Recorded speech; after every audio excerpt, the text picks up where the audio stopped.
Considering a move to Castle Rock, Colorado? Well, hold on. Don't pack your bags. Don't call the movers yet. Watch this video first because I have 5 things that I'm going to tell you that you absolutely need to know when considering moving to Castle Rock, Colorado. Now, don't get me wrong. Castle Rock is a great place to live, but there are a few things that you should just know. So let's get right into it. Number 1, there is no Costco. Like a city of 85,000 people and there is no Costco? Like, what are we even doing here, people? Come on. Now, there is a Sam's Club though, and I know people are in one camp or the other. They love Sam's Club, they love Costco. I'm a Costco girl, we're a Costco family, so not having a Costco within this 35 square mile city is just crazy. And there's no Trader Joe's either. So to go to Costco or to go to Trader Joe's, you have to go up to Lone Tree or Parker. Now, if you go to Parker, Costco and Trader Joe's are in the same parking lot, so that makes it nice and easy. But you are looking at a 20-25 minute drive to get up there depending on where you live in Castle Rock. So before we go any further, I guess I should introduce myself. I'm Kathy Hansen. I'm a local area realtor. I'm also a suburban mom. And I enjoy making these videos and educating people all about living, working, and playing right here in the Denver metro area and the suburbs. But what I love even more is to help you with your real estate needs, to help you make that move smooth and easy. So don't hesitate to reach out if I can help you make a move here to the Denver, Colorado area as well. Now, all my contact information is here and it's going to be down below in the comment section and the details section. So since we left off on location, let's take a look at a map and see, where does Castle Rock sit? And you can see that Castle Rock kind of sits on an island, which is really great until you need to get off the island or until you need to get out of Castle Rock.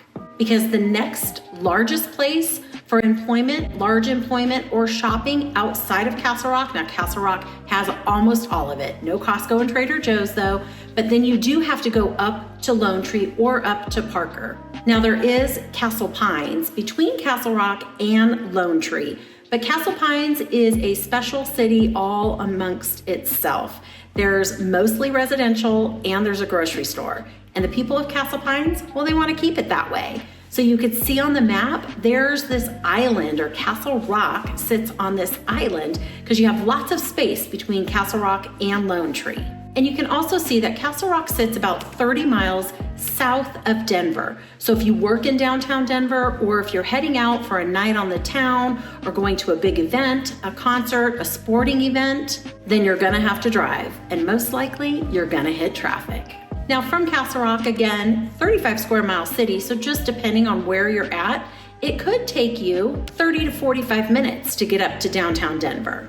And if you're heading out for a night on the town and you want an Uber back home, well, just expect it to be an expensive Uber. Now, the last thing that we'll talk about in regards to location in Castle Rock is that I-25. I-25 runs right through Castle Rock.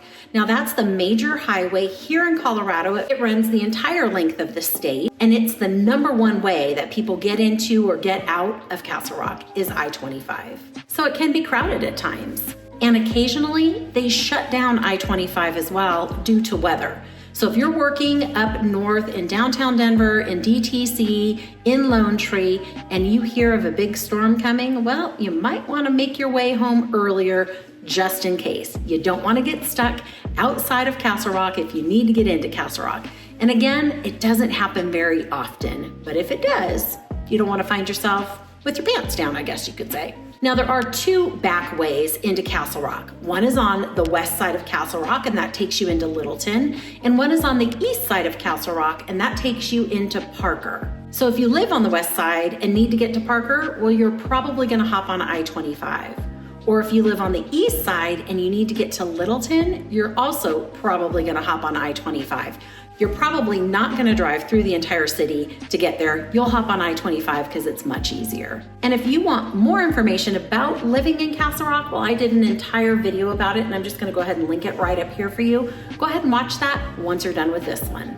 because I have 3 more things to tell you about Castle Rock. Now, number 3 is there is no light rail system that goes to Castle Rock.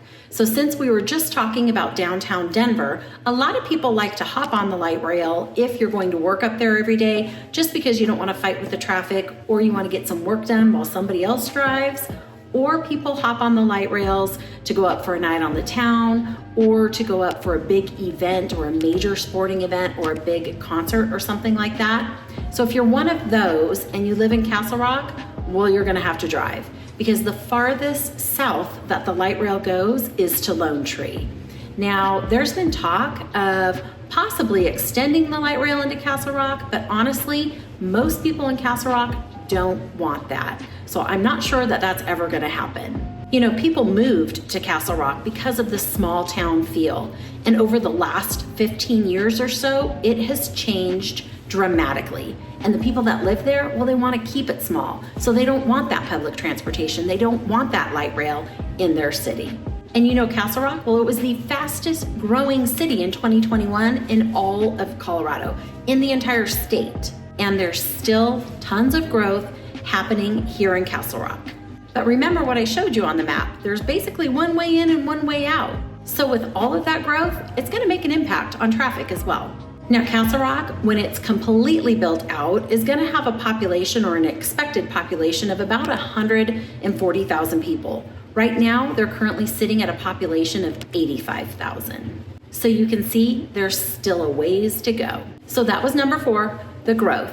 The 5th thing to know about Castle Rock is there are some pretty big power lines in Castle Rock, mostly in the terrain. Now, I'm not talking little cute power lines that are on like wooden stilts. No, I'm talking big, massive power lines. And those things, well, they could affect your property value and possible views as well, mountain views. That's what people move here to Colorado for, is those views. I mean, most people who move to Colorado ask for views. It's like one of the biggest things people want here. They surely don't want views of the big power lines, I can tell you that. So I hope I didn't dissuade you from considering Castle Rock as a new home, because honestly, it's a really great city. But there are a few things you just needed to know. So if I can answer any questions about Castle Rock, or what it's like to live, work, and play right here in the Denver metro and the suburbs, please don't hesitate to reach out. And if you enjoyed this video or found it valuable, would you hit that subscribe button? And finally, if you want to see more about living in Castle Rock,